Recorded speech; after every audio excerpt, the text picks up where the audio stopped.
Hello दोस्तों, welcome to CSC Jnanpith. तो शुरू करते हैं अपनी हेडलाइन ऑफ डे सीरीज। यह सीरीज कल नहीं हो पाई थी, कल मैं कुछ कारणों से बिजी था, तो आज कल की और आज दोनों की है। 9 जुलाई और 10 जुलाई, जिसमें आज दोनों में मैं दोनों दिन का न्यूज़पेपर देखा हूँ।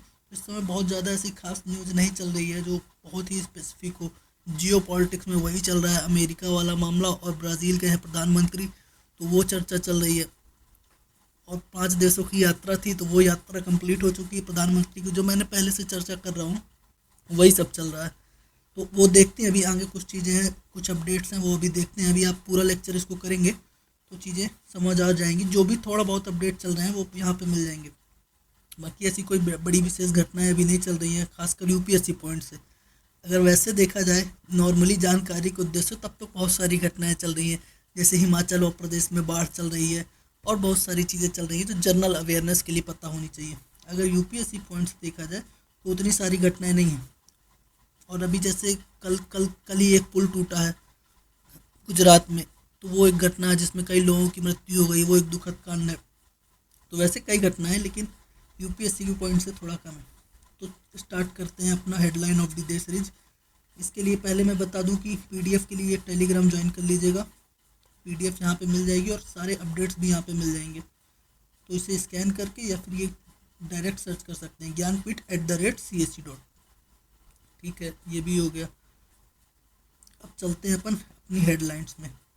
तो इससे पहले एक और चीज़ बताना है, वो ये है कि अपनी सेकेंड एआरसी का लेक्चर चल रहा है, जिसमें से अपन 6 पार्ट कर लिए हैं। 6 पार्ट का मतलब लगभग 6 रिपोर्ट्स कंप्लीट हो गई हैं। 6 रिपोर्ट्स में कौन कौन सी आ गई है? आरटीआई की हो गई है, जिसमें आपको आरटीआई में एआरसी की क्या क्या रिकमेंडेशन है और आपको अपनी तरफ से क्या लिखना है, ये सारी चीज़ें मैंने बताई है।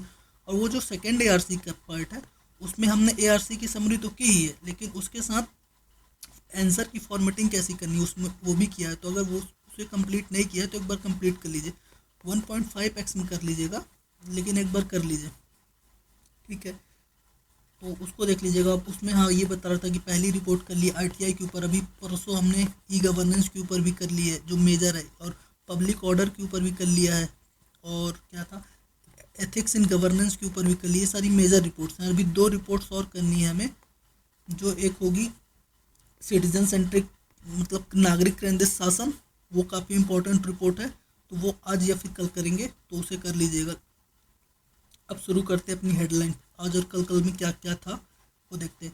एक ये घटना है कि पुलवामा में आतंकी हमले के लिए अमेजोन से खरीदा गया था केमिकल। ये एक एफएटीएफ की रिपोर्ट के अनुसार से ये पता चल रहा है। तो ये बस इसके लिए ये इंटरनल सिक्योरिटी में लिखने में काम आएगा। बस ये केस स्टडी के रूप में इसको देखना है। जैसे कब इंटरनल सिक्योरिटी में क्वेश्चन पूछता है ना सोशल मीडिया के बारे में, या फिर जब डिजिटल अर्थव्यवस्था, पेपर 3 में क्वेश्चन पूछता है डिजिटल अर्थव्यवस्था के बारे में, तो वहाँ पे जब उसकी कारण लिखना हो तो डायरेक्ट ये नाम लिख के लिखना है। इससे ऑथेंटिसिटी बढ़ती है। एफएटीएफ की रिपोर्ट के अनुसार से जब पुलवामा का हमला हुआ था उसके लिए डिजिटल अर्थव्यवस्था अमेजोन का प्रयोग करके केमिकल वगैरह खरीदा गया था। तो जो डिजिटल इकोनॉमी है उसको हमको एक तरह से पूरी छूट नहीं दे देनी चाहिए, जिससे कोई भी केमिकल, कोई भी परमाणु या फिर कुछ भी जो राज्य को, प्रशासन, केंद्र की सरकार की सोवरेनिटी को समस्या पर क्रिएट करे, वो सारी चीज़ें बेचने की अनुमति नहीं दे देनी चाहिए। तो ये डिजिटल इकोनॉमी से इसको एग्जाम्पल या इसकी समस्या के रूप में इसको लिख सकते हैं। इसमें बहुत ज़्यादा कुछ है नहीं, बस एफएटीएफ की रिपोर्ट है ई कॉमर्स के ऊपर। ये है 2019 का पुलवामा हमला और 2020 का गोरखनाथ मंदिर में जो हमले हुए थे उसका जिक्र किया गया। जो आरडीएक्स तैयार किया गया था उसका केमिकल अमेजोन से खरीदा गया था। इसके बारे में है आतंकवादी फंडिंग के बारे में, तो इसको एक बार हल्का हल्का रीड कर लीजिएगा। जो हाईलाइटेड पॉइंट मैं पहले भी कह रहा था, अभी भी कह रहा हूँ और फिर से कहता हूँ, लेक्चर 1.5x में कर लीजिएगा, लेकिन पीडीएफ एक बार कम से कम ज़रूर पढ़ना है। और जो ये करंट अफेयर का उसको कम एटलीस्ट हाईलाइटेड वाले पॉइंट्स तो पढ़ ही लेना है। अब आते हैं एआई का ज़्यादा उपयोग से बढ़ रहा है कार्बन उत्सर्जन। ये भी टेक्नोलॉजी के ऊपर है, इन्वायरमेंट से जोड़ के। तो एआई का प्रयोग जब एआई ये फिर साइंस टेक में पूछेगा, या इन्वायरमेंट में कोई ऐसा क्वेश्चन आता है कि क्लाइमेट चेंज के बहुत सारे, या फिर ऐसा क्वेश्चन आ सकता है ना, बढ़ती हुई तकनीक के कारण भारत में क्यों बढ़ती हुई तकनीक के कारण पर्यावरण प्रदूषण या जलवायु परिवर्तन तेजी से बढ़ रहा है, इसके क्या कारण है या क्या उपाय हो सकते हैं, या फिर अंतर्राष्ट्रीय क्या प्रावधान, ऐसा क्वेश्चन बन सकता है। तो ये क्योंकि ये बढ़ती हुई तकनीक है, कार्बन उत्सर्जन बढ़ा रही है, तो इसके ऊपर क्वेश्चन बन सकता है। और जब एआई के भी ऊपर क्वेश्चन पूछे इकोनॉमी में कि या साइंस में कि एआई बढ़ एआई भारत एआई से विभिन्न तरह की समस्याएं हैं या फिर मानव को वो नहीं प्रतिस्थापित एआई, सॉरी, बढ़ती हुई, मैं अपने से डायरेक्ट क्वेश्चन बना रहा हूँ इसलिए थोड़ा कन्फ्यूजन हो रहा है। मैं पहले से लिख के सोच के बैठा नहीं था, बस अभी अभी इंस्टेंट मेरे दिमाग में ये क्वेश्चन आ रहे हैं। ये क्वेश्चन बन सकता है कि एआई बढ़ रहा है, मानव को विकल्प के रूप में तैयार हो रहा है, तो क्या ये मानव का विकल्प बन सकता है, ऐसा कुछ करके कुछ क्वेश्चन पूछ सकता है।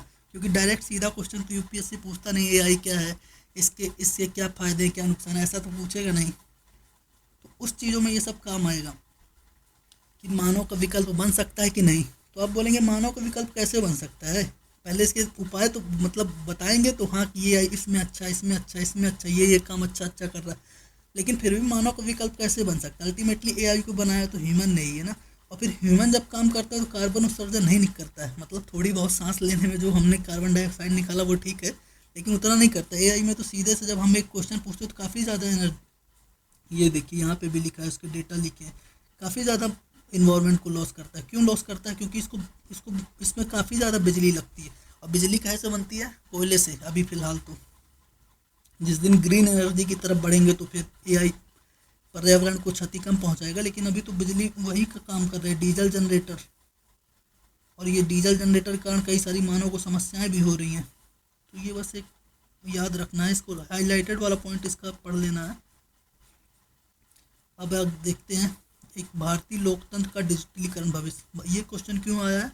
बिहार में भी इलेक्शन होने वाले हैं, काफ़ी ज़्यादा कैंपेनिंग देख रहे होंगे या फिर काफ़ी ज़्यादा न्यूज़ में है, चर्चे में। इलेक्शन की न्यूज़ में जनरली कवर नहीं करता हूँ, क्यों नहीं करता, जो अभी इलेक्शन की न्यूज़ चल रही है कि ये प्रतिपक्ष ने ये बोल दिया, वो सब यूपीएससी के लिए काम की नहीं होती। जो काम की होंगी यूपीएससी के लिए या फिर पीसीएस के लिए वो यहाँ पे मिल जाएंगी। ये न्यूज़ क्यों काम की, क्योंकि एक ई वोटिंग का कॉन्सेप्ट है, इलेक्ट्रॉनिक वोटिंग, इसलिए ये यहाँ पे है। तो अभी जो बिहार में हो रहा है, तो बिहार सरकार ने कहा है कि अब हम ई वोटिंग कराएंगे। ई वोटिंग का मतलब वो वाला नहीं है कि ईवीएम के थ्रू, ये सब ई वोटिंग मतलब मोबाइल के थ्रू वोटिंग, जिसमें ना कोई बूथ होगा, ना कहीं पे लाइन लगानी पड़ेगी, ना कुछ। यहाँ पे लिखा हुआ है ई वोटिंग मोबाइल आधारित वोटिंग, इसमें ना कोई बूथ होगा, ना ही लंबी कतारें होंगी, ना ही ऐसा मौका जिसमें असामाजिक तत्व मतदान प्रक्रिया में बाधित हो। लेकिन वही इसके बारे में बताया है। और बिहार में जो ई वोटिंग है, अभी अभी इस बार पहली बार कहीं ई वोटिंग स्टार्ट होने वाली है, तो ये ई वोटिंग को थोड़ा सा याद रखिएगा। ये लिखा ई वोटिंग की शुरुआत, एक सेकंड सॉरी, तो ये ई वोटिंग वाला पढ़ने वाला है, इसमें बायोमेट्रिक से पहचान की जाएगी, ये सारी चीज़ें बताई गई हैं और इसकी समस्याएं बताई गई, इसमें चुनौती क्या है, खासकर बुजुर्ग जो तकनीक नहीं जानते हैं और जो तकनीक असाक्षरता है वो एक प्रॉब्लम है, और दूसरा साइबर अटैक जो प्रॉब्लम होता है, क्या पता साइबर अटैक से सारे वोट छीन लिए जाएं, ये एक प्रॉब्लम है, ये वोट हैक मत। लेकिन इससे दो तीन चीज़ इसके प्लस पॉइंट भी है, एक तो युवा इसमें शामिल होंगे और मतदान बढ़ेगा। जैसे कोई किसी कारणवश वोट देने नहीं जाता तो वो ऑनलाइन वोटिंग हो जाएगी, तो वो भी वोट देने लगेगा। जैसे मैं अपना बताऊँ, अगर हमारे यहाँ चुनाव होते हैं तो मैं कई बार नहीं जा पाता हूँ, तो अगर ऑनलाइन हो जाएगा तो मैं यहाँ बैठ के वोट दे पाऊँगा अपने हाथ का, तो ये चीज़ें सही हो जाएंगी।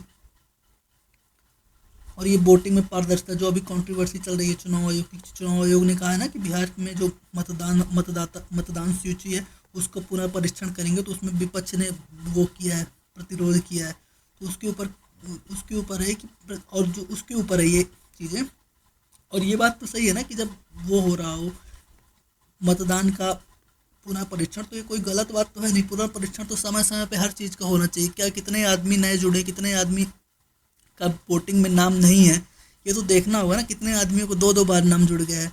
और क्या है कि भारत में बिहार या फिर बिहार साइड या बिहार के दक्षिण में खासकर बिहार और बंगाल, पश्चिम बंगाल, वहाँ पे कितने ज़्यादा शरणार्थी आते हैं बांग्लादेश से या फिर कहीं से, तो इसलिए वोटिंग तो होना चाहिए। इसी के ऊपर ये चीज़ लिखा समाज, क्योंकि वोटिंग अगर सही से होगा तो सामाजिक न्याय भी तो उपलब्ध होगा। अगर हर कोई को वोटिंग देने का मौका नहीं मिलता तो सोशल जस्टिस काहे का होगा। हम तो अपने सरकार को चुन ही नहीं रहे हैं। तो ये वाला थोड़ा सा देख लीजिएगा इलेक्शन। और इसके साथ एक न्यूज़ है, इलेक्शन कमीशन को पढ़ना। जिसको मैं एक छोटी सी क्लिप बना के इलेक्शन कमीशन के बारे में बता दूंगा। अभी इस वीडियो में नहीं ऐड किया है, लेकिन मैं इसको बता ज़रूर दूंगा। इलेक्शन कमीशन को बेयर एक्ट के थ्रू बताऊंगा मैं कि बेयर एक्ट में इलेक्शन कमीशन के बारे में क्या लिखा है। अब आगे देखते हैं। हाँ, ये एक शिक्षा मंत्रालय का एक सर्वे हुआ है, राष्ट्रीय सर्वे जिसको परख कहा जा रहा है। तो उसमें कुछ डेटा है, ये आपको कहाँ पे लिखना है, सोशल जस्टिस या फिर सोसाइटी में काम आएगा ये। ठीक है, ये डेटा कैसे आएगा, ये दोनों में से कभी ना कभी मतलब हर साल एक आध क्वेश्चन एजुकेशन के ऊपर आता है, या फिर एजुकेशन के ऊपर भी नहीं आता तो भी समाज में एक सबसे बड़ी प्रॉब्लम एजुकेशन है, तो आपको तो एजुकेशन ऐड करना ही है। अगर समाज के ऊपर कोई प्रॉब्लम, समाज के ऊपर कोई क्वेश्चन आता है तो सब एजुकेशन ऐड करेंगे। तो एजुकेशन में एक ये भी चीज़ है, एजुकेशन तो है, साक्षरता तो बढ़ रही है, लेकिन साक्षरता बढ़ रही है लेकिन जो जो एजुकेशन में वो है ना, गुणवत्ता, वो कम हो रही है, वो सही नहीं हो रही है। देखो गुणवत्ता का डेटा यहाँ पे मिल जाएगा। स्कूली शिक्षा गुणवत्ता के ऊपर शिक्षा मंत्रालय का सर्वेक्षण बता रहा है, छठी कक्षाओं में पढ़ने वाले 53% विद्यार्थियों को 10 तक पहाड़ा नहीं आता। केवल 47% है जिसको 10 तक पहाड़ा आता है छठवीं क्लास में। ये एक डेटा है। और एक ये है, सिर्फ 55% बच्चे ही 99 तक के अंकों को घटाने बढ़ाने के क्रम में पढ़ लिख सकते हैं। कक्षा 3 में सिर्फ 55% बच्चे ही 99 तक संख्या लिख पाते हैं, पढ़ पाते हैं, सिर्फ 55%। ये भी एक स्थिति खराब है। खासकर ये प्राथमिक शिक्षा के बारे में बताता है ये रिपोर्ट, प्राथमिक शिक्षा की है ना।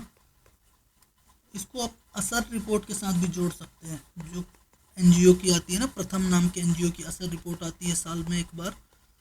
जब वो रिपोर्ट आएगी तो उसमें बात करेंगे, लेकिन अभी मैंने ऐड इसमें नहीं किया, मुझे अभी ध्यान नहीं था, अभी याद आई वो रिपोर्ट के बारे में। तो उसको उसके साथ जोड़ सकते हैं, असर के साथ, असर रिपोर्ट।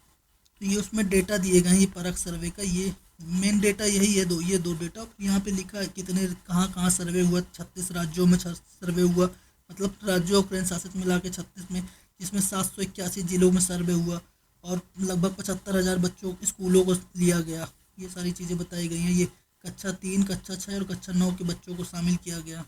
ये है, बाकी डेटा ये यहीं पे लिखे हुए हैं।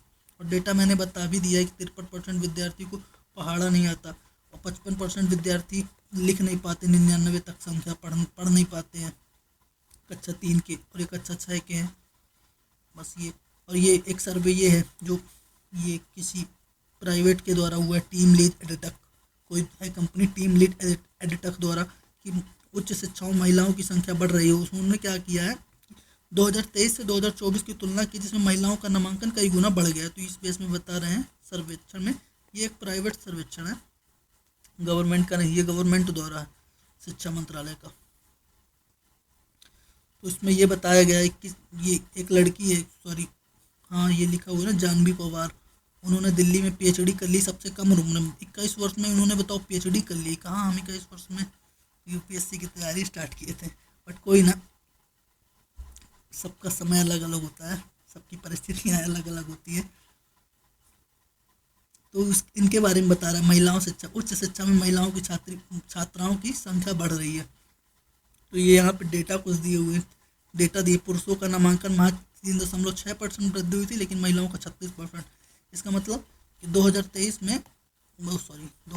में पुरुष की संख्या जितनी भी थी 100 थी मान लीजिए, तो केवल 3.6% ग्रोथ हुई है। और महिलाओं की वही 2024 में महिलाओं की वही, अगर ये 50 थी तो ये डायरेक्ट बढ़ गई, कितनी 26% बढ़ी है, मतलब ये सीधा हो गई है 60-70 के आसपास। तो महिलाओं की संख्या में प्रतिशत में बढ़ोतरी हुई है। और क्या बताया गया है, उच्च शिक्षा में सभी कोर्स को बढ़ा दबदबा। हाँ, महिलाओं के बारे में जो उच्च शिक्षा में, ये रिपोर्ट उच्च शिक्षा महिला पुरुषों की तुलना कहीं कहीं पे बताया है, शोध में इतना हुआ, इसमें इतना हुआ, उसमें उतना हुआ। एक इससे लिखना है तो वैसे भी ये रिपोर्ट का नाम रखना और कोई एक डेटा निकाल लेना, काम हो जाएगा। महिलाओं के ऊपर शिक्षा, ये महिलाओं के ऊपर तो डायरेक्ट क्वेश्चन मेंशन भी है सिलेबस में। पेपर 1 इंडियन सोसाइटी, सीधा महिलाओं के बारे में ये लिखा हुआ है सिलेबस में। एक सेकंड में सिलेबस पढ़ के बताता हूँ। महिलाओं की भूमिका एवं महिला संगठन, जनसंख्या एवं समृद्ध मुद्दे, गरीबी और विकासात्मक विषय, शहरीकरण और उनकी समस्याएं और उनके रोकथाम, ये सिलेबस में मेंशन है। तो महिलाओं के ऊपर क्वेश्चन आता है, मैं पहले ही बता चुका हूँ। और अगला ये यहाँ पे छोटा सा, ये इससे नहीं लिंक है, इसमें ये अलग टाइप का है थोड़ा। इसमें लिखा महिलाओं को समझ क्या क्या चुनौतियाँ आती है, तो ये आप अपने से भी जानते हैं और कुछ इसमें नहीं बताया कि महिलाओं को प्राथमिक स्तर पर क्या चुनौती आती है। यूनिसेफ के साथ मिलकर ये कुछ डेटा भी बताया गया है। फिर इसमें ये बताया बेटी बचाओ बेटी पढ़ाओ अभियान, तो इसको एक बार देख लीजिएगा। महिलाओं के ऊपर क्वेश्चन आते हैं, विशेषकर यहाँ से एक तो डेटा निकाल लीजिएगा कुछ भी, जैसे यहीं पे लिखा है कि वृद्धि हो गई नामांकन में, जो अभी मैंने बताया है। अर्थव्यवस्था में बढ़ती हिस्सेदारी, अर्थव्यवस्था में बढ़, जैसे सेवा क्षेत्र में खासकर आप यहीं भी देखिए ना, सेवा क्षेत्र में महिलाओं की भूमिका कितनी बढ़ गई है। आईटी सेक्टर में महिलाओं की भूमिका तो बढ़ रही है। हाँ, ये अच्छा एक आर्टिकल है, माइंडिंग द मिनरल्स गैप। अभी मैं कुछ दिन पहले अपनी उसमें बता रहा था ना, प्रधानमंत्री 5 देशों की यात्रा में गए हैं, फिर उसमें से एक देश की यात्रा की थी घाना, जो अफ्रीका का है। तो मैं उसमें बताया था कि घाना की यात्रा में एक पर्पस हमारा ये भी है कि घाना के पास मिनरल्स बहुत सारे हैं, रेयर अर्थ मिनरल्स। और आपको उस दिन वहाँ पे ये भी बताया था कि चाइना ने 2-3 महीने पहले रेयर अर्थ मिनरल्स के एक्सपोर्ट पे बैन कर दिया है भारत के लिए, कि भारत में एक्सपोर्ट ड्यूटीज़ काफ़ी ज़्यादा बढ़ा दी है, जिससे भारत में रेयर अर्थ मिनरल्स कम हो रहे हैं। और भारत में क्यों रेयर अर्थ मिनरल्स की ड्यूटी बढ़ा दी, क्योंकि भारत ऑटोमोबाइल इंडस्ट्री का हब होता जा रहा था, चीन के विकल्प के रूप में तैयार होता जा रहा था, जिस कारण से चाइना ने ये कदम उठाया। तो भारत ने भी उससे बचने के लिए कई कदम उठा रहे हैं, जैसे ये कि भारत, ये लिखा कई ग्रुपिंग और क्लब्स में भारत जुड़ रहा है, ये उसके ऊपर। लगभग इसकी सारी चीज़ें मैंने पहले बता चुकी है, लेकिन उसमें एक आध चीज़ नहीं मिली है। जैसे एक चीज़, ये यूएसए और यूके के साथ जॉइंट वेंचर कर रहे हैं मिनरल्स के लिए, मिनरल प्रोसेसिंग रिसाइकलिंग के लिए, ये हो गया लॉन्ग टर्म अरेंजमेंट के लिए। और एक यहाँ पे एक वो लिखा होगा MSP policy, mineral supply chain, यहाँ पे लिखा, एक सेकंड में, एमएसपी पॉलिसी जो यूएस के साथ last year, if I am not wrong, हाँ पिछले साल ही एमएसपी में भारत शामिल हुआ था मिनरल्स के ऊपर, तो उसके बारे में भी यहाँ पे लिखा गया है, यही कहीं पे लिखा होगा, एक सेकंड।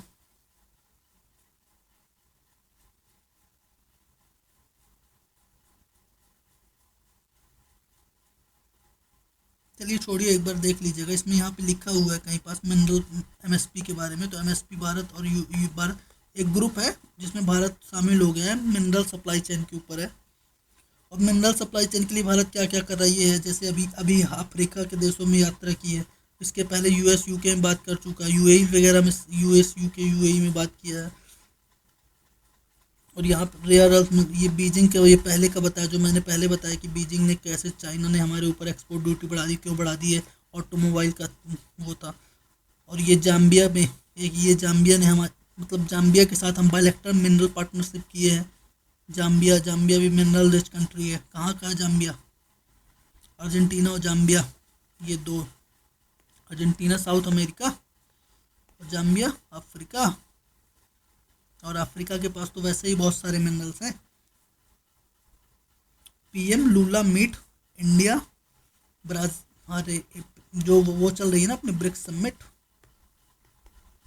तो वहाँ पे प्रधानमंत्री जी गए हुए थे, रियो डी जेनेरो में जो चल रही है 4-5 दिन, तो वहाँ पे बायलैटरल मीटिंग चल रही है प्रधानमंत्री जी की और ब्राज़ील के प्रधानमंत्री जी की, राष्ट्रपति जी की।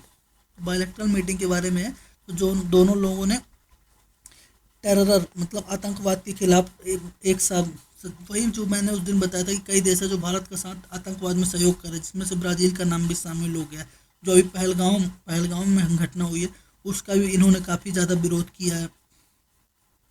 और ब्राज़ील और भारत के बीच में 6 एग्रीमेंट हुए। किस चीज़ के लिए एग्रीमेंट हुए, ये combating terrorism, trans border organisation, renewable energy, digital solution और इंटेलेक्चुअल प्रॉपर्टी राइट, एग्रीकल्चर, ये एग्रीमेंट हुए हैं। और उनके बारे में यहाँ, उनके बारे में तो नहीं लिखा है, वैसे टेररिज्म के ऊपर ज़्यादा जोर दिया, ये पूरा टेररिज्म के ऊपर है। ये zero tolerance and zero double standards अपनाया है। और भारत और ब्राज़ील के रिलेशन के ऊपर यहाँ पे लिखा हुआ है कि भारत और ब्राज़ील, ये आयुर्वेद का जिक्र किया, आयुर्वेद और ट्रेडिशनल मेडिसिन के ऊपर सहयोग है दोनों का, हेल्थ के ऊपर है, इन्वायरमेंट के ऊपर है। अभी जो अपना COP होने वाला है ना, COP 30 ब्राज़ील में ही होने वाला है, तो यहाँ पे इन्वायरमेंट का भी जिक्र है। तो इसको एक बार देख लीजिएगा, हल्का हल्का जो हाईलाइटेड है पढ़ लीजिएगा। बाकी तो इसकी कुछ बहुत सारी चीज़ें इसको पहले भी देख ली हैं, टेररिज्म के ऊपर है। तो और तो फिर आज के लिए थैंक यू। अपनी यहीं तक थी आज और कल की हेडलाइंस। वो एक चीज़ बच रहा है, इलेक्शन कमीशन ऑफ इंडिया का स्टैटिक्स, तो वो मैं उसको करवा दूंगा, देख लूँगा जो भी होगा। तो अभी के लिए थैंक यू फिर से। अगर चीज़ें पसंद आ रही हो तो लाइक शेयर सब्सक्राइब कर दीजिएगा। टेलीग्राम ज्वाइन कर लीजिए, ये यूट्यूब की लिंक है। अगर टेली